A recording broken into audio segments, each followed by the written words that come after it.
Bismillahirrahmanirrahim.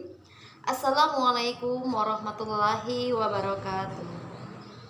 Alhamdulillahirrabbilalamin. Bertemu lagi dengan saya Lisdayanti, yang mana pada kesempatan kali ini kita akan mengkaji tentang indahnya Islam dengan tema indahnya ketakwaan.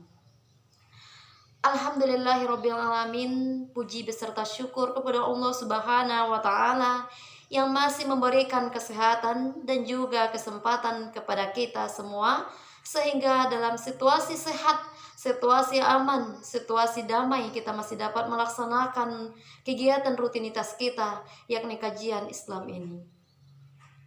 Salawat kepada baginda Rasulullah Shallallahu Alaihi Wasallam yang telah memberikan perjuangan-perjuangan yang tidak dapat dihitung nilainya, memperjuangkan penegakan Islam sehingga pada saat sekarang ini Islam berjaya dan menggoreskan kebahagiaan di dalam kehidupan sanubari kita semua. Alhamdulillahirabbil alamin. Alhamdulillah, pada kesempatan kali ini kita akan membahas tentang yang namanya indahnya takwa. Allah Subhanahu wa Ta'ala berfirman dalam surat Az-Zariyat ayat 56. Bismillahirrahmanirrahim. Wa ma khalaqatul jinna wal insa illa liya'budun. Yang artinya kata Allah tidak menciptakan jin dan manusia melainkan hanyalah untuk menyembah kepadaku, kata Allah Subhanahu wa Ta'ala. Allah Subhanahu wa Ta'ala menciptakan kita sebagai manusia hanyalah untuk menyembah kepada Allah Subhanahu wa Ta'ala, menyembah, bertakwa, patuh, taat, dan melaksanakan segala sesuatu yang telah Allah perintahkan, sehingga kita termasuk kepada hambanya yang senantiasa taat dan teguh memperkuatkan diri kepada keimanan kepada Allah Subhanahu wa Ta'ala. Hadirin Bapak Ibu yang kami muliakan, di dalam hal ini ketakwaan merupakan tujuannya Allah menciptakan kita ke dalam muka bumi ini. Allah menciptakan kita dalam bentuk variasi yang berbeda-beda.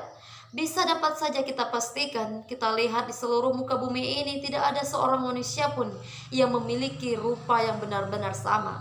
Betapa agung dan betapa besarnya kekuasaan Allah Subhanahu wa Ta'ala. Allah menciptakan manusia dari segala zaman, mulai dari zaman dahulu sampai zaman kelak akhir penutupan dunia ini, dengan memberikan berbagai bentuk variasi-variasi kehidupan yang semuanya merupakan kebesaran dan keagungan Allah Subhanahu wa Ta'ala. Indahnya takwa. Allah Subhanahu wa Ta'ala berfirman dalam surah Al-Baqarah ayat 1 dan 2. Bismillahirrahmanirrahim. Alif Lam Mim.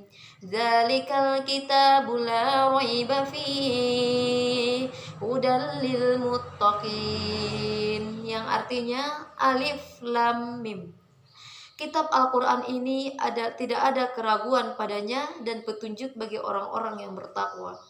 Jadi dalam hal ini Allah Subhanahu wa Ta'ala menciptakan kita sebagai manusia untuk bertakwa kepadanya, untuk taat kepadanya, untuk menyembahnya dengan segala bentuk keimanan dan ketakwaan kepada Allah Subhanahu wa Ta'ala, dengan disertakan Al-Quran.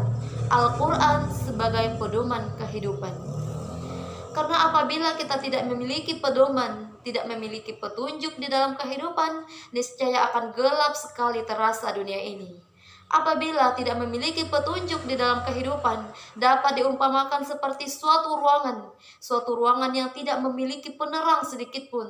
Tidak ada listriknya, tidak ada cahaya matahari dari luar, tidak ada lilin, tidak ada lampu apapun. Bagaimanakah keadaannya? Pasti dapat terbayang oleh kita sangat gelap sekali. Demikianlah apabila hidup ini tidak diberikan suatu cahaya petunjuk, yang mana petunjuk itu adalah Al-Quranul Karim. Jemaah yang kami muliakan, dalam hal ini ketakwaan merupakan satu-satunya tujuan diciptakan oleh Allah kita ke muka bumi ini.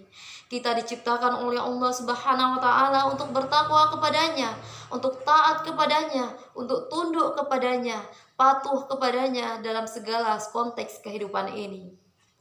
Lalu bagaimana dengan yang namanya perkembangan dunia? Perkembangan yang semakin hari semakin canggihnya, semakin hari semakin berubahnya. Itu semua tidak boleh mengikis yang namanya keimanan kepada Allah. Tidak boleh mengikis yang namanya ketakwaan kepada Allah. Dunia boleh saja berkembang, dunia boleh saja berubah, dunia boleh saja maju. Yang dahulunya tidak ada handphone, sekarang sudah ada handphone setiap orangnya. Yang dahulu tidak ada alat transportasi, hanya penggunaan kuda, penggunaan unta. Yang sekarang sudah adanya motor, sudah ada pesawat, bahkan sudah ada mobil yang setiap orang sudah hampir memilikinya. Tetapi yang namanya iman, yang namanya ketakwaan kepada Allah tidak boleh diikis dengan perkembangan dunia ini. Untuk itu, kita sebagai seorang manusia harus senantiasa melaraskan yang namanya perkembangan dengan yang namanya keimanan. Allah Subhanahu wa taala memerintahkan kepada kita untuk senantiasa takwa kepadanya.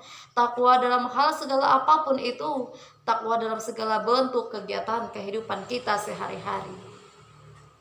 Jamaah rahimakumullah, dalam hal ini baginda Rasulullah Shallallahu Alaihi Wasallam memberikan contoh-contoh dan praktik-praktik yang tentang kehidupan dunia ini. Rasulullah Shallallahu Alaihi Wasallam dalam kehidupannya memberikan contoh yang tidak pernah terhitung nilainya, dimulai dari urusan dunia sampai urusan akhiratnya. Yang mana urusan dunia ini disebut dengan urusan ibadah ghairu mahdoh, yang sedangkan untuk urusan akhiratnya disebut dengan ibadah mahdoh. Nah, perbedaannya untuk ibadah mahdoh ini adalah ibadah yang sudah ditentukan oleh Allah Subhanahu wa taala, perintahnya langsung dan langsung dicontohkan oleh baginda Rasulullah praktek-prakteknya. Semisal dalam hal sholat, dalam hal naik haji, dalam hal zakat, dalam hal puasa, ini merupakan ibadah mahdoh. Ibadah yang udah benar-benar ditentukan oleh Allah Subhanahu wa taala kewajibannya, yang ditentukan tata caranya yang telah dicontohkan oleh Rasulullah Shallallahu alaihi wasallam. Kemudian yang kedua adalah ibadah ghairu mahdoh. Ibadah ghairu mahdoh ini adalah bentuk ibadah yang telah dicontohkan oleh Rasulullah yang tidak ditentukan langsung tata cara pelaksanaannya. Semisal contohnya Bapak Ibu melaksanakan kegiatan berupa mencari nafkah, anak-anak Bapak Ibu melaksanakan sekolah, itu merupakan salah satu bentuk ibadah ghairu mahdoh ini. Jadi ibadah ghairu mahdoh ini atau perbuatan dalam sehari-hari kita ini juga termasuk dalam ibadah. Ibaratnya ketika kita melaksanakan pekerjaan dengan niat lillahi ta'ala, yang insya Allah itu pun juga akan disebut dengan ibadah, yakni ibadah ghairu mahdoh. Oleh karena itu, di dalam hal kehidupan ini tidak boleh terlintas di dalam hati kita itu lupa akan niat. Karena apa? Apabila kita melaksanakan sesuatu kegiatan tanpa niat, tentunya itu akan hilanglah pahala daripada apa yang kita kerjakan itu. Jadi di dalam hati kita, ketika untuk melaksanakan suatu pekerjaan dalam hal sekecil-kecilnya, kita harus senantiasa lebih dahulu menanamkan niat Bismillahirrahmanirrahim. Bismillahirrahmanirrahim. Bismillah, dengan nama Allah. Dengan nama Allah lah kita mengerjakan kegiatan ini. Dengan nama Allah lah kita melaksanakan tugas ini. Dengan nama Allah lah kita melaksanakan sesuatu yang telah ditugaskan kepada kita, dan niatkan karena hanyalah ikhlas karena Allah Ta'ala. Yang itulah merupakan sesuatu bentuk ibadah yang mana meniatkan hanyalah karena Allah Subhanahu wa Ta'ala. Baginda Rasulullah Sallallahu Alaihi Wasallam dalam hal kehidupannya tidak hanya sekedar beribadah mahdoh saja.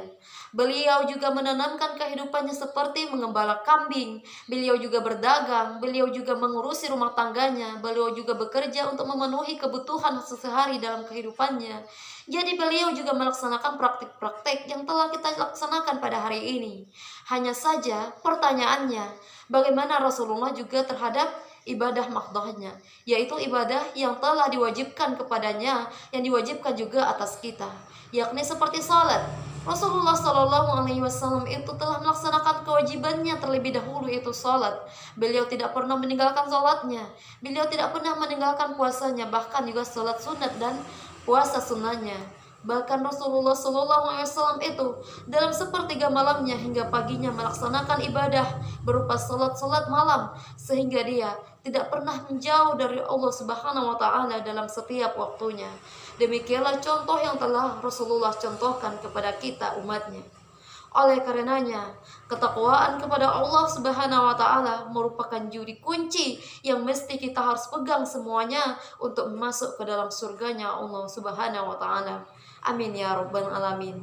Oleh karenanya, kepada seluruh Bapak Ibu semuanya, marilah sama-sama kita tekankan di dalam hati kita untuk melaksanakan keindahannya dalam beribadah kepada Allah Subhanahu wa taala.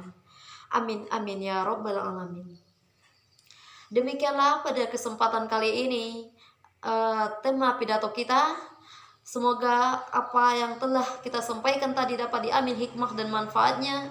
Dan apabila ada kesalahan, mohon maaf dengan segala kesalahan dan kekurangannya. Billahi taufiq wal hidayah. Assalamualaikum warahmatullahi wabarakatuh.